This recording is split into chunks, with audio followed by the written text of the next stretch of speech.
Welcome back. If you're just joining us, you're watching the news at 10 live on Channels Television. A reminder of our top stories.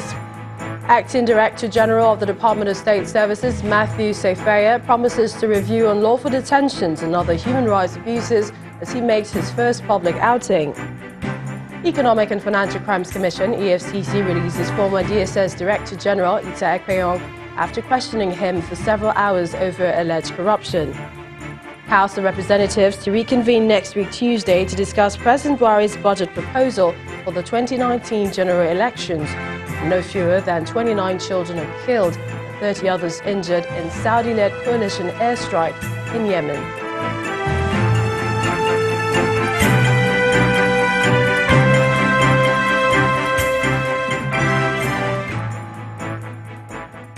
ChannelsTV.com has more information for you. On youtube.com/channelsweb, you can watch our videos. You can also watch us on your mobile device via your browser or download the Channels TV app for Android and iOS devices from their respective stores. Besides giving you access to news and updates on the go, the Channels TV and Channels 24 apps have an eyewitness feature that you can use to share pictures, videos, or news of happenings around you. Just install the app, then tap and swipe to reveal the menu, and please follow the instructions.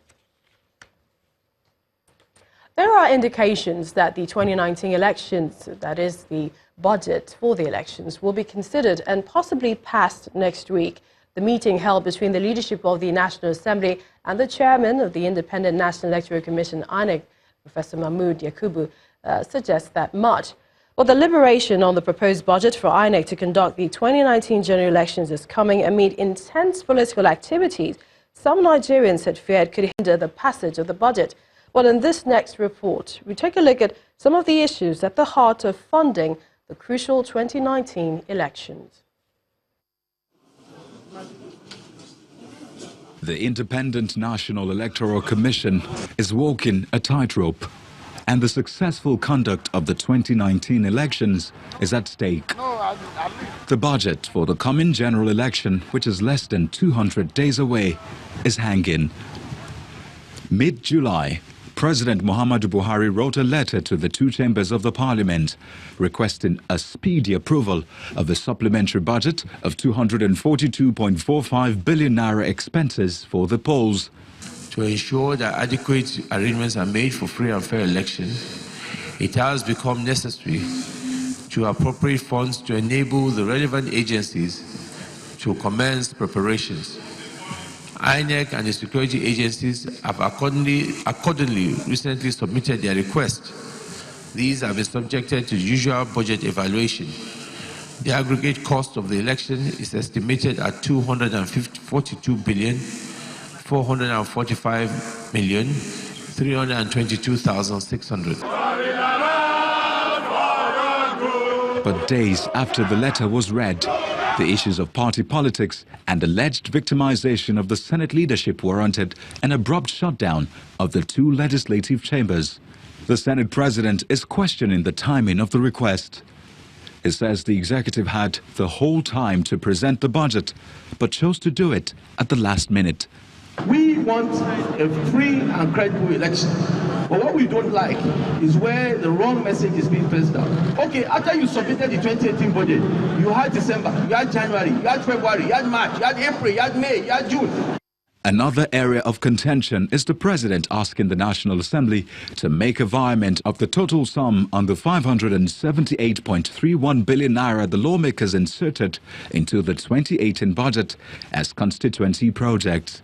Beyond legislative matters, the lawmakers are divided across party lines.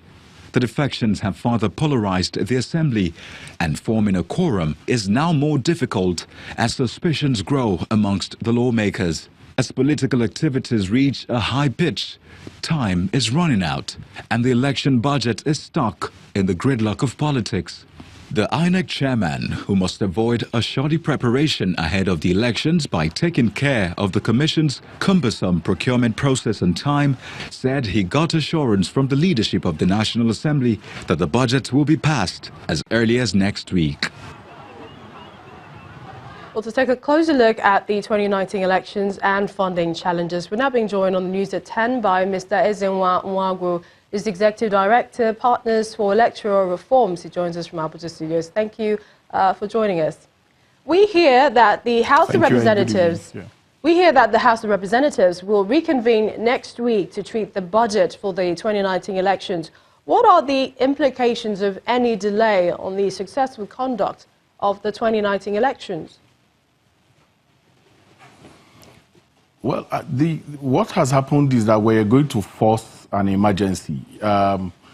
When you have an emergency, then discretion comes to play. And when you have discretion, you have the likelihood of corruption. So what needs to happen now is that we're going to really subvert the process in the sense in which that there won't be that detailed, clause by clause look at what the budget items are. The pressure will be on the National Assembly to quickly pass the budget. INEC will be procurement activities within INEC will stall because not knowing exactly what they will get out of what they're asking for. So the implication will be that eventually we may have to have a situation in which we're going to have to improvise really for many things that eventually will be needed for 2019. But it's a road that we have passed before. We seem not to be creative. We lack that innovation to be able to, sidestep some of the challenges that we have faced in the past. But all the same, my sense is that INEC should, whatever it is, kick the process. The ones that don't require funding immediately needs to happen while waiting for the National Assembly to get over the challenge of passing the budget. Well, when we look at the proposal for the variament and supplementary budget for the elections to be drawn from lawmakers' constituency projects, do you foresee any hitch? Yes, the challenge will be that every time you get to know that if you're preparing medicine for the eye, you don't need to add pepper in the medicine. The challenge and the crisis that we have between some members of the National Assembly and the executive should have been put aside, because when you now say that environment should come from their constituency projects, you are invariably setting them up for nailing by the people, because they are not likely going to do that. I think that the executive should ordinarily have found the money to fund the 2019 elections and not place that the challenge on that environment. I think there is something that is not sitting well in that proposal, and I hope that the National Assembly will be able to run through that process and ensure that it doesn't become what will stall the passing of that budget. I think that the executive and the National Assembly should, at this material point in time, put the interest of Nigeria much more ahead of this push and shove that we are seeing from all of them. So whatever will be a challenge, whatever will be a problem, should be taken aside, really. The budget of the election, forthcoming election, is 242 billion naira. It's a lot higher than that of the last of 2015. What are your thoughts on its increase, especially the figures budgeted for security? Well, personally, I don't have issues with figures. I have issues with openness and transparency. I have issues with putting what this money needs to be used in the public space. If we're going to be having about 1 million ad hoc staff, they will require training, they will require payments. If we're going to be having 120,000 polling units and voting points, there has to be some kind of preparation for that. And also the attitude of the politician, the attitude of the politician to the whole idea of politicking requires also that we take preemptive measures for security and the rest of them. So the challenge for me is not those figures. The challenge will be, are we really going to be open? Are we going to be transparent? Are we going to put out what these things will be used for in the public space so that we can interrogate? If we know, we may not necessarily have to query. In 30 seconds, if you can, with your knowledge of election preparations, procurement, especially printing of materials, which is done mostly abroad, do you think that the electoral body has enough time?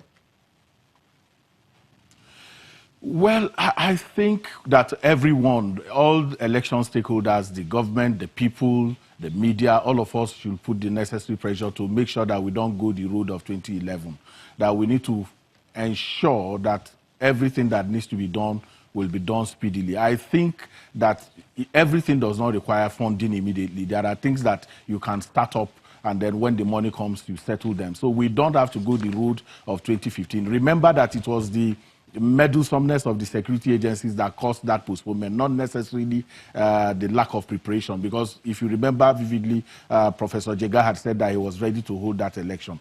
But the National Security Advisor went to Chatham House and suggested that for security reasons, there was a need to postpone. So we can't connect lack of preparation by INEC and the postponement of 2015. But in this particular situation, we are seeing clear roadblock in terms of not passing this INEC budget. And I think all of us, just the same way we have been doing, will have to put the pressure on the National Assembly to do the needful, put the pressure on the executive to ensure that they don't continue to place these obstacles that they are throwing on the way of the National Assembly for passing the budget. Mr. Zenwanwago, the Executive Director, Partners for Electoral Reforms, thank you for your time on the News at 10.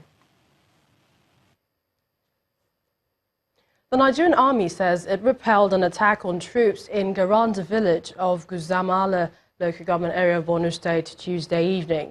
The Deputy Director of Information Operation Lafia Dole, Colonel Clement Nwachukwu, says the armed group launched an attack on the military location, but troops responded swiftly by killing 7 of the militants in the process. Colonel Nwachukwu explained that 8 soldiers were wounded in the attack and they are already being treated at the military hospital in Maiduguri. At least 3,000 families recently voluntarily returned to Gudumbali, the local government headquarters of Guzamala local government area. The trenches being dug was meant to boost the security of villages around the area.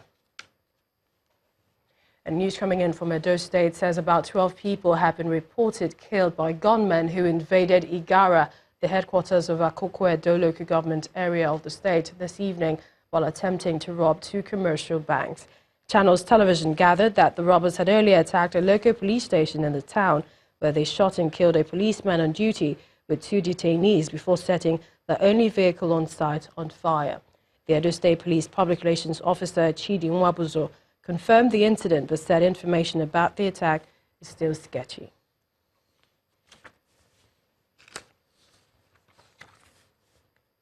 When the News at 10 returns, Friesland Campana Wamco Nigeria announces scale up, and this is off its peak 456 Drink, Move, Be Strong preschool program.